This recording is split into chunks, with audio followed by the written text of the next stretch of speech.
Proses eksekusi yang dilakukan pemerintah menuai pro dan kontra di masyarakat. Bahkan pemerintah Brasil dan Belanda memanggil duta besarnya setelah pemerintah Indonesia mengabaikan permohonan kedua negara tersebut untuk mengampuni warganya yang akan dieksekusi. Setelah 6 orang yang sudah dieksekusi, pemerintah Indonesia masih akan mengeksekusi 58 orang lagi. Mereka adalah para pengedar narkotika yang menurut hukum Indonesia layak mendapatkan hukuman yang maksimal. Tiap-tiap negara kiranya dapat menghormati kebijakan hukum masing-masing wilayahnya agar efek jera dapat diberikan kepada para bandar narkotika internasional. Ya pemirsa, pagi ini kita akan mendiskusikan terkait kontroversi eksekusi hukuman mati. Telah hadir bersama saya di studio Berita 1 News Channel, pengamat hukum internasional dari Universitas Indonesia, Profesor Hikmahanto Juwana, dan juga melalui sambungan telepon kita tersambung dengan Kepala Pusat Penanganan Hukum Kejaksaan Agung Republik Indonesia, Tony Spontana. Prof, selamat pagi. Apa kabar? Sehat? Alhamdulillah. Ada Pak Tony di ujung telepon. Pak Tony, selamat pagi Pak Tony. Selamat pagi Mas Tony, selamat pagi Prof Hikmah. Ya, terima kasih sudah bergabung bersama kami. Saya ke Pak Tony dulu Prof ya. Pak Tony, ini terkait pro kontra hukuman mati. Sikap Kejaksaan Agung maju terus pantang mundur gimana Pak? Ya, kita kan semata-mata melaksanakan amanat undang-undang. Ya. Kejaksaan kan diberikan amanat, salah satu tugas wewenangnya itu adalah melaksanakan putusan hakim atau putusan pengadilan yang sudah berkekuatan hukum tetap. Jadi semata-mata di luar pro dan kontra ada yang mendukung atau menolak hukuman mati, kita tetap melaksanakan tugas yang diberikan undang-undang. Ya. Nanti kita tidak ingin disalahkan apabila ada satu putusan pengadilan yang sudah berkekuatan hukum tetap, tetapi kita tidak laksanakan. Berarti kita tidak OP, tidak taat juga. Ya. Melaksanakan undang-undang. Intinya Pak Tony, kejaksaan ini patuh pada aturan ya, bukan ikut pro dan kontra. Ya, kita selalu memposisikan diri di luar lingkaran pro dan kontra ya. Kita melaksanakan apa yang memang menjadi tugas dan wewenang kami gitu.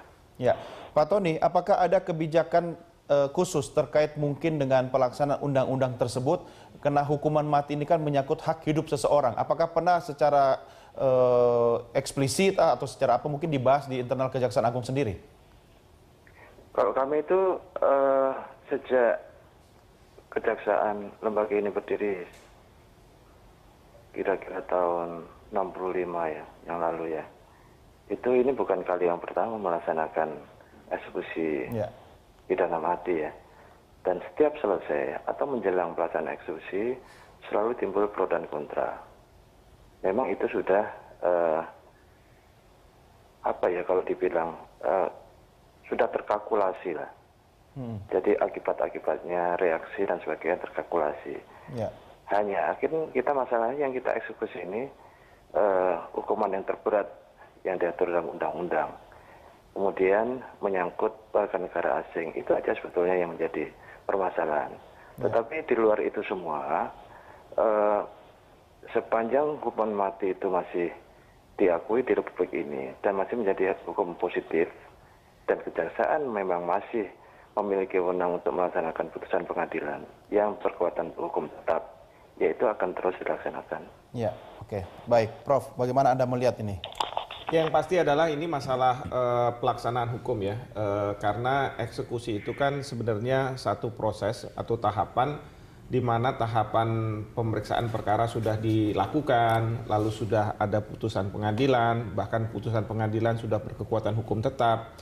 Mungkin juga sudah dipastikan bahwa tidak ada peradilan sesat dengan adanya peninjauan kembali, bahkan biasanya terhadap terpidana mati diberikan hak untuk meminta ampun kepada presiden, kepala negara. Dan sudah dilakukan. Ini sudah dilakukan meskipun oleh presiden ditolak karena pada saat sekarang ini Indonesia menghadapi darurat narkoba. Jadi menurut saya kalau dari sisi kejaksaan memang seperti tadi Pak Tony katakan bahwa mereka harus menjalankan putusan ini. Dan ini sedang dijalankan. Bahwa ada negara-negara yang tidak suka dengan apa yang dilakukan oleh Indonesia, tentu kita bisa menghargai, kita bisa memahami karena mereka juga punya kewajiban untuk melindungi warganya di luar negeri. Ya, hal yang sama dilakukan oleh negara kita kan ketika warga negara kita terkait kasus. Betul sekali. Tetapi mereka pasti tahu dan kita juga tahu bahwa mereka tidak akan mungkin mengintervensi kedaulatan hukum kita. Termasuk presiden sendiri tidak akan mungkin mengintervensi pengadilan kita.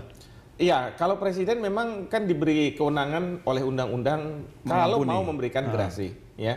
Tetapi kalau misalnya presiden sudah tidak akan memberikan gerasi, berarti pelaksanaan hukuman mati itu harus dijalankan begitu. Artinya posisi Indonesia sekarang di mata dunia internasional gimana, Prof? Anda melihatnya? Ya, memang banyak yang kaget dengan apa yang dilakukan di bawah pemerintahan Pak Jokowi, ya. Karena mereka menganggap bahwa Pak Jokowi ini paling tidak sama dengan Presiden SBY ketika terkait dengan hukuman mati tidak akan dilaksanakan.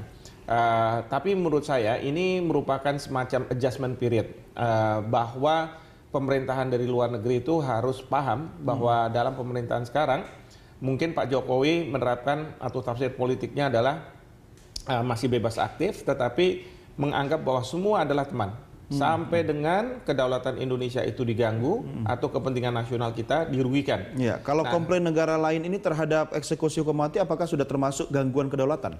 Kalau menurut saya gangguan kedaulatan belum, tetapi masalah kepentingan nasional. Kepentingan bahwa kita ingin generasi kita terbebas dari narkoba. Kita tidak ingin menjadi negara peringkat ketiga dari peredaran narkoba. Kita tidak ingin menjadi tujuan dari narkoba ini. Bahkan kita tidak ingin para mafia internasional masuk ke Indonesia terkait dengan narkoba ini. Jadi ini kepentingan kita.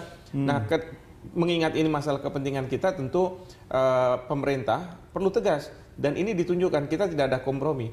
Sekali kejaksaan sudah melakukan eksekusi mati terhadap 6 orang ini, maka roda itu sudah harus berputar terus. Jadi istilahnya kalau dalam dunia penerbangan itu adalah PNR, point of no return. Jadi kita tidak mundur kembali. Kalau justru mundur menghentikan, justru Indonesia akan dianggap sebagai diskriminatif. Kenapa terhadap warga Belanda, warga Brasil dilakukan hukuman mati dan kemudian nanti sebentar lagi mungkin ada warga Australia, warga Australia tidak misalnya. Dan hal itu yang terjadi nanti. Jangan-jangan kena banyak pecinta klub sepak bola Brasil ini, Prof ya. Baik, kita akan lanjutkan di segmen berikutnya, Prof dan Pak Tony tetap bersama kami. Pemirsa, kami segera kembali sesaat lagi.